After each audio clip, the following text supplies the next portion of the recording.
All right, welcome back. Welcome back. Let me share this real quick. Let me share this. Then we'll get started. Bam. Bam. All right. We should be good to go. Should be good to roll. Should be good to roll. All right, so welcome back to another episode of Chalk Talk with myself and Chris Just Joking. And what we're going to do here is we're going to go over a couple of clips from the Ravens 41-10. I think it was 10. 41-10 victory over the Denver Broncos. Keep in mind, the Denver Broncos they were the fourth ranked defense in the NFL at the time of this game, and the offense just went through them like a hot knife through butter. Now defensively, we played a little bit better.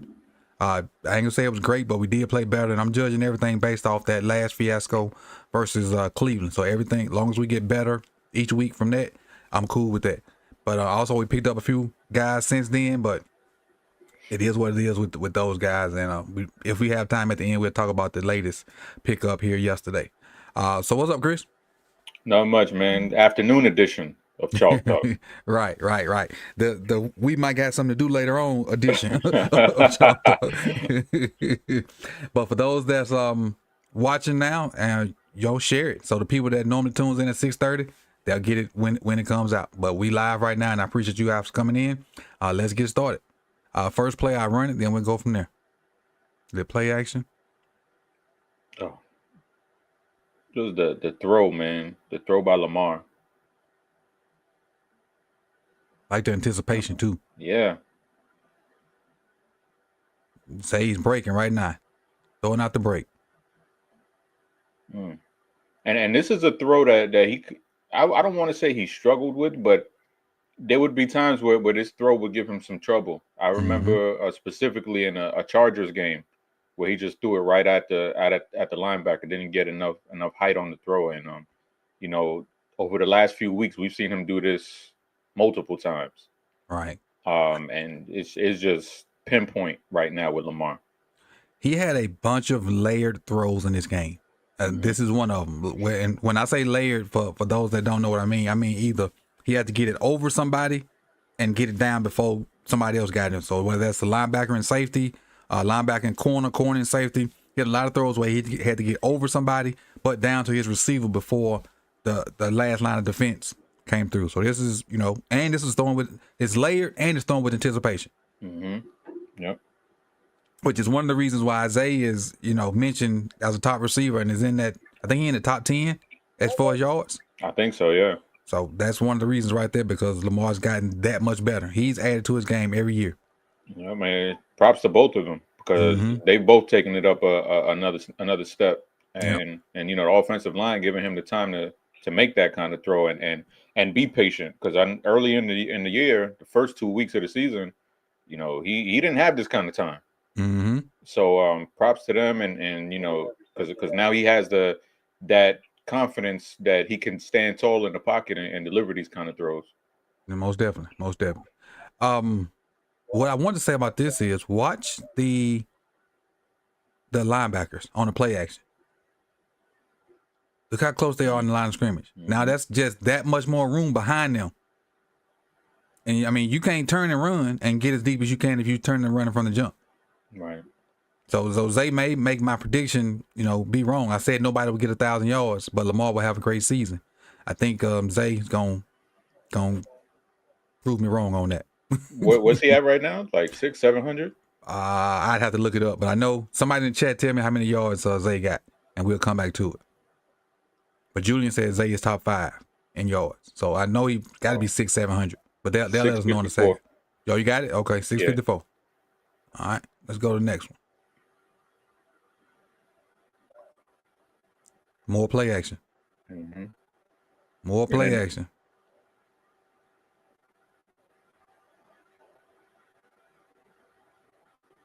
There's nobody on that mid-level. Even though they're a man, I understand. And then this one's off platform too. Doesn't really get a chance to step into the throw. And that shows you the kind of arm strength that Lamar has, because he's throwing that one tall. He doesn't really get to, really get into a the proper throwing stance and deliver that. But the fact that he's able to get enough velocity on it, I know it's a little bit behind. And then also you want to talk about the hand confidence that Zay has. That's because that's not an easy catch. Because Lamar got some mustard on it. Mm-hmm. And then you got the CB breathing down your neck, and for him to make that catch, that's just another example of him taking his game to another level right now. Yeah, and this is like you said with Lamar. This is all on because of that guy right there in his face. He can't get his lower body into that, so that's all on, and a fairly accurate throw. Mm-hmm. Yeah, and that's a hell of a catch right there. Yeah, that's a hell of an extension by a guy that's 5'8". But he definitely don't play like he 5'8". He play a little bigger than that. Yep, sure does. All right, let's go to the next. I love this throw. This was my favorite throw. A wheel route. Mm-hmm. This is my favorite throw of the game. And they've connected on this a couple of times this season, and they got it down like bread and butter right now, because it is right now. Like I think the first time they hit on it, I think Justice had to make like a little bit of an adjustment. Mm-hmm. Last few times, there's been no adjustment. Lamar knows exactly where Justice is going to be. Justice knows exactly where Lamar's throwing it to. Perfect. So it's they've had that chemistry when it comes to this wheel route working down the field. Shout out to Bateman, man, with the pick but not the pick. I just noticed it right here. The pick but not being the pick. Watch Bateman run. This is how you run a pick. So when you run this pick right here, and this is what I used to try to tell the kids. When you run a pick, you run right at that man and make him go underneath you. Because if he go underneath you, the quarterback can lob it over the top, which is what Lamar did. If he chooses to go over top of you, then it should be a back shoulder throw because he can't close the gap that fast. And it's a great job of Bateman setting the screen without actually touching and setting the screen. Mm-hmm. But it's even a great throw and a great catch. Yeah, that's beautiful. I don't know if you're a linebacker, how the hell do you cover that? Because he did about as good as you can. Right. And I'm gonna be honest with you. If I'm Lamar playing quarterback right here, when they move this guy in motion, I'm thinking this is the guy that's guarding Justice because he moved with him. Yeah. But it wasn't. It still happened to be a linebacker, but it wasn't. That's a good job of them communicating. Mm-hmm. But a great pick. Unlike what we see. You're right. Right. All right, next one. Which one is this one? Oh. Lamar just buying time, and him and Zay, back at the schoolyard. Right. With this play. Because, this, you don't draw this play up. Mm-hmm. This is a Lamar play right here. This is all Lamar and Zay. Like right here, you can barely see Zay right here. You can see him now. Mm-hmm. Look at this dude. I put this in my video about this play. look at that. He knows a touchdown. He holding that thing up like Mike. But again, to make that throw on the run and Zay ain't got to break, like he ain't got to reach back, he ain't got to do none of that. Mm-hmm. And you get this dude in scramble drill. 4 is probably one of the best in the league at scramble drill right now. Yeah, the way him and Lamar is just, like peanut butter and jelly. Mm-hmm. Because they just know exactly where they want to be at. I wish they could have had that week 1. Yeah. But I mean, growing pains. Yeah. And I at this point, I'll take them because the way they playing right now, it's tough. It's going to be tough on a lot of teams. Oh, yeah. Because, I mean, they went through this. You said it when we started. They went through this defense like nothing. And I was worried about this defense. Because as was I.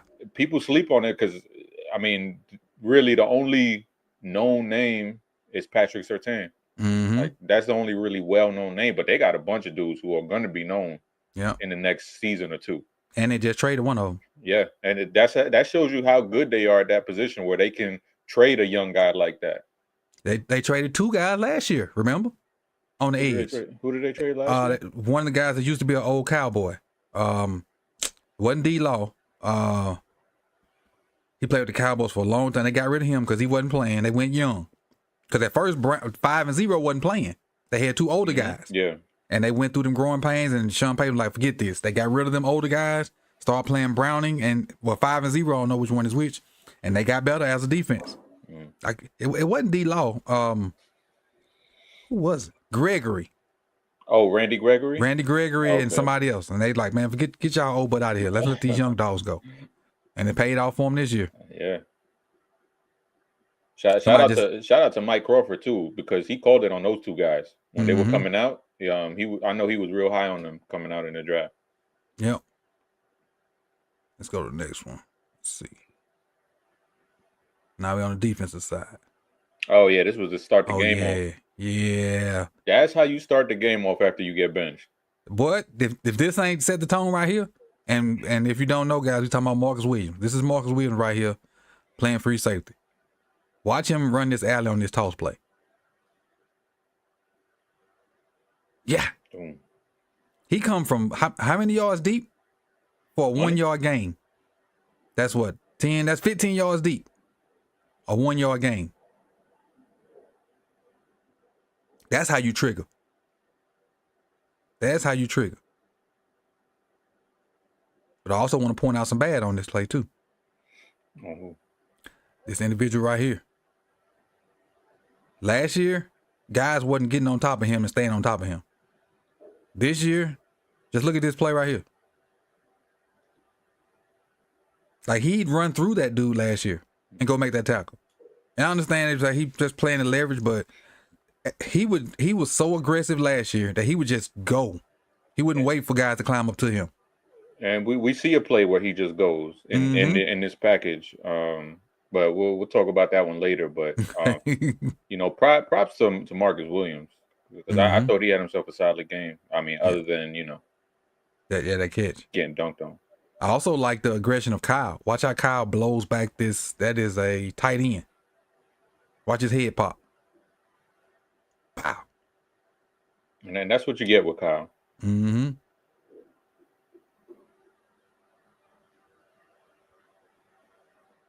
Yeah, but I just want roll. And maybe he's to the point where he ain't got to worry about Trent no more, and he can just start back to playing.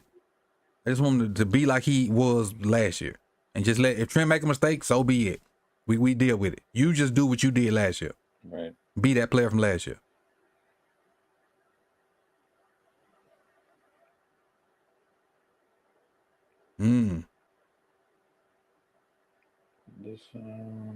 This Kyle made the tackle. Oh yeah.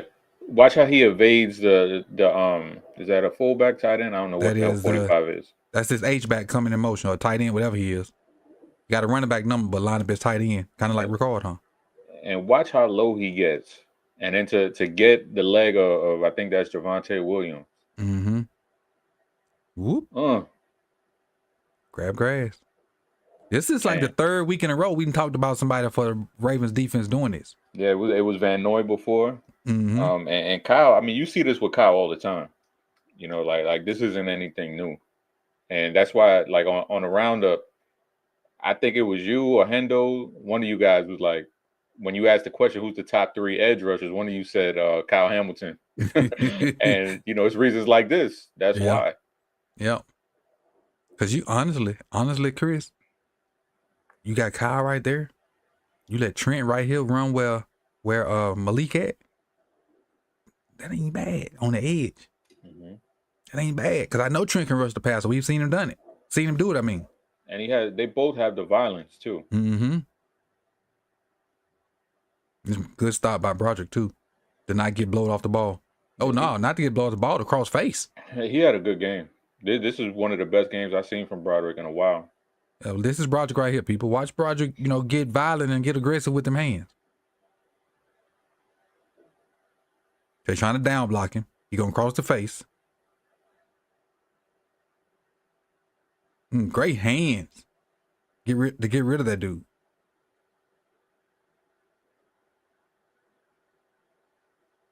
That's the violence you need right there.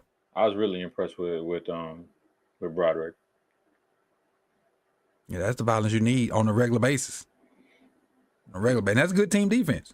Multiple guys making plays, and that's how you stop people. Mm-hmm. All right.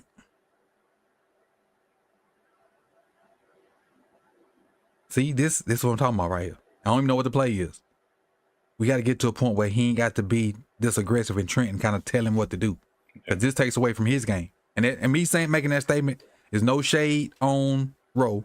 That's me thinking Rowe he's so, I think this is my opinion. I think he's so caught up on making sure Simpson doing his job that he kind of, I ain't gonna say don't do his job, but don't get in position or do stuff like he used to because he worried about Trent messing up. My thing is just go do your job and let the coaches coach it. And y'all can talk about it on the sideline, but you go. And if he mess up, it's on him. But he'll learn from him. Yeah, you taking away from your game, trying to worry about his, what his responsibility is. Right. But I think here you see flashes of the old Rowe. Yeah. Yes. Yeah, that's what I mean when I say go. You're exactly right. Mm-hmm. Yeah. No hesitation. None whatsoever. Just trust his eyes, trust his instincts, and he just goes. Are you running outside zone? I'm gone. That's beautiful. Like that's exactly, and that's the fourth down stop. One of the many that they had. Right. This is the Rowe that we saw in 2023. Mm-hmm. I agree 100%. And this don't mean much, but good job by Brandon Stevens of just staying on his feet. Yeah. Just not letting that dude trip him up. Good job of staying on his feet. Now, I also want to point out Marcus. Marcus is the contained guy, so he can't let that guy get outside of him. So he's giving up his inside to make him cut it back. And because they cutting it back, you got two guys flowing. That's also, now, even though Marcus ain't on it, he had to cut it back and wait on the defense. If Marcus had stuck his head inside, that dude would probably still be running. And that's what we saw a few weeks ago with Harrison on that big play to Jamar Chase. Yeah. He tried to get greedy, tried to stick his head inside, and then he just popped out. Yep. And, you got to trust your teammates and be confident that they'll make a play. Yeah. And that's the play that I originally had blamed on Rowe. But I think once me and you talked about it, we was like, yeah, Malik screwed that up. Yeah. Because Rowe had the proper angle. Then Malik stuck his head inside. Jamar bounced outside. That threw Rowe's angle off completely. And it looked like Rowe just made a bad angle. But in actuality, Malik screwed the whole thing up. Yeah. All right. Oh, yeah. This is, you talked about B. Steve staying on his feet. And then, just look at what Tavius does. He got to deal with the tight end again or the fullback, whoever the hell that was, flashing in front of his face. Then he got to deal with a cut and then stay on his feet. Boom. And then pop right back up like a cat. You know what, Chris? This is similar to his first sack. His first sack was on the other side. He took on the puller, blew him up, went through the running back, then went and got the sack. Hey, this. That's a great play right there. That's a great job of taking the drills to the field. That big medicine ball, they roll it at your feet. You put your hands down and keep going. I look for a big second half from that fella. I hope so, because they, big second half from that fella. They need it. They need him, and they need Travis Jones. Yes. He got 3.5 sacks right now. If we can get him to 8, I think that's a big plus. And I know we got 8 games left. Yeah, if we can get him to 8, 9, or 10, double digits would be excellent. Double digits would be excellent. We know they're gonna give him the snaps. I mean, I like what they did this game. Obviously being down Pierce and Travis, because Travis didn't play any defensive snaps in this game. I like what they did. They lined up Tavius inside quite a bit, and I like that. Yeah, me too. He has the violence. He has the stature to be able to hold up in those situations. So I like the move that they made. Because all them dudes were hurt, so they didn't really have a choice. But I like that move, getting them on the field and getting them against some slower guards. Yeah, and you find out what you have when you have injuries. You find out if guys can play. And to me, this dude can play. I thought he was gonna be our breakout star for the preseason, but then when he didn't do it in the preseason, I'm like, let me take this back. Let me settle down. But now what I thought I saw, looked like it's starting to show up on game tape. Yep.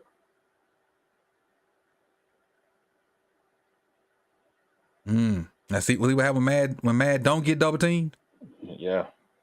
See what he do when he don't get double teamed. And that's why we need Travis back. Yep.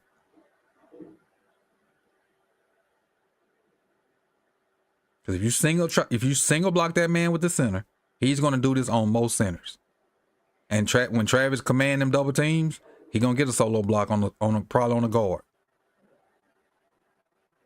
And he's so fast. The help isn't even quick enough to get there. Right. So basically, he turned this play into a draw.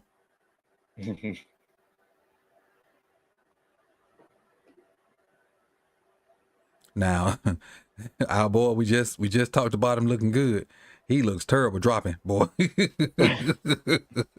Tavius looks terrible dropping. Look at this. Hey, I got one of him looking good in it. So, but this one, man, he got the Frankenstein legs on this one. Exactly. It's straight back, no left or right. No, it's just let me drop 5 yards. It's easier to drop back at an angle than it is straight back. I give him that. But he played a good game in my eyes. Yeah, that was funny. All right. There you go. Yeah. And then the coverage here is, obviously the sack is good, but the coverage. Oh, yeah. Everybody's plastered. Cover 1, yep. Cover 1. Got your deep safety a gazillion yards deep. Make sure don't nobody get behind him. And everybody else is plastered. You sure right. Everybody locked up. And that's what creates the time for Tavius to get home. Mm-hmm.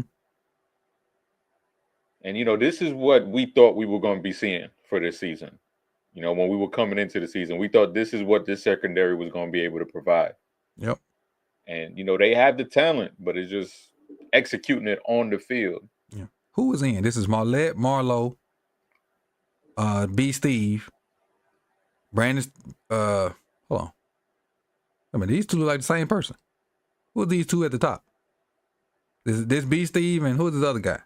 That ain't Wiggins, is it? Is that Wiggins? I can't tell. It's too small. Hold on, let me see. I can't tell either. And I got the full screen. Well, maybe we can see it from the back view. Oh, sorry. One of them's Simpson and Marlette. Yeah. Simpson, Marlette.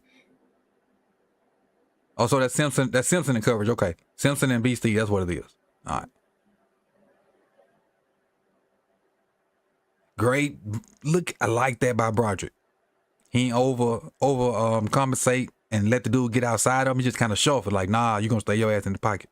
Mm-hmm. Yep. And that's what you got to do. I mean, he got a lot. He's caught a lot of teams off guard with his athleticism. Yep. Great rush by Broderick. Because if he didn't do that, Bo would have just took off running the other way. Mm-hmm. And what a lot of people didn't know is, as good as Bo is running the ball, he's not good at running and throwing right now in the NFL. So you get him off his spot, you can have him, you can get him. Mm-hmm.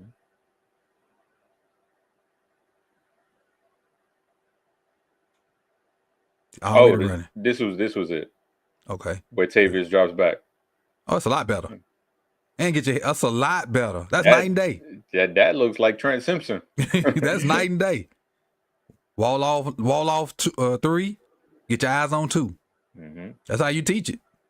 No slants for you, 17. Get my eyes on 2. Perfect.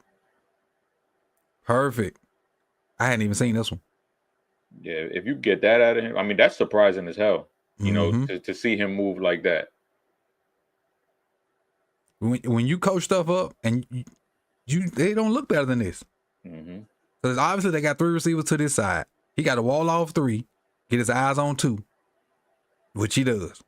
And that's so difficult for a guy to do. You know, that's difficult for a regular inside linebacker. You know, let alone someone who's a rush linebacker. Mm-hmm.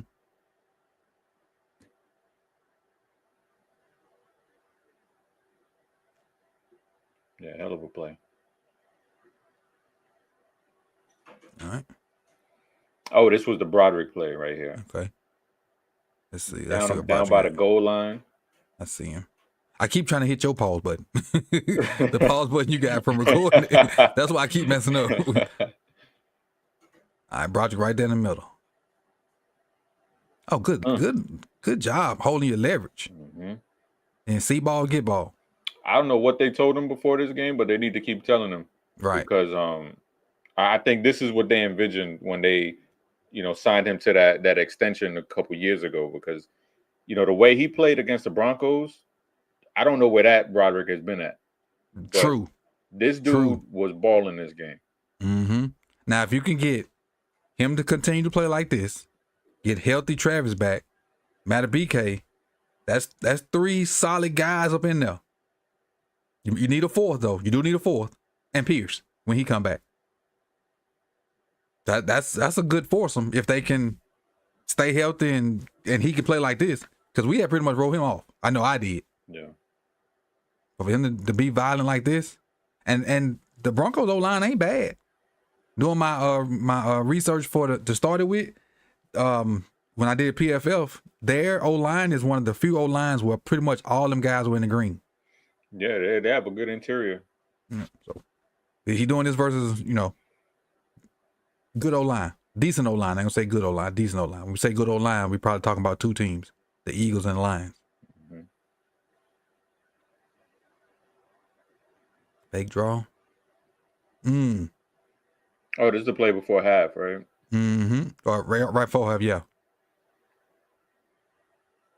And this is just, this is just a continuation of Zay making that ascension. Right here, we heard, what's my man's name? Keith Williams. In the Wired episodes, I heard him say it a bunch of times to Zay, trust your speed. You can outrun these dudes. Stop cutting and, doing all of this stuff. And, he gets a little cut to get himself open. Mm-hmm. But then after he makes the initial cut, he trusts his speed and he's like, I'm taking this thing to the house. Yeah. And then, shout out to Bateman, press on Mafia. Getting in the way. Yeah, he did a good job, man, of all them guys, be selfless when somebody else get the ball. Yeah. That's what I really noticed them. I think me and you done talked about it before. They are selfless with just when somebody else making a play, doing the little stuff to make that play better or help that play be better. Mm-hmm. Let's see, 37. Let me drop these points real quick for hitting that like button. Let's see what we got. You know what, Chris? That is it. Oh, that's it? That's it. That's all 14 of them. Whew, that was fast. So we ran through this one today. Hey, I appreciate you guys for coming out, man. This is another episode of me and Chris with Chalk Talk. Make sure you tune in tomorrow for the watch party. I'll be here. I won't be delayed since we on regular TV. Y'all won't be in front of me this Sunday. But tune in for the watch party. We come in, we have a great time. It's basically we at the end of the bar talking smack about the game. So just come in, have your drink ready. Or if you drink, or do your other stuff. If you do that, then we'll be here. So I appreciate you guys coming out. You could have been anywhere in the world, but you chose to be here with me and Chris. And Chris, you got any important words?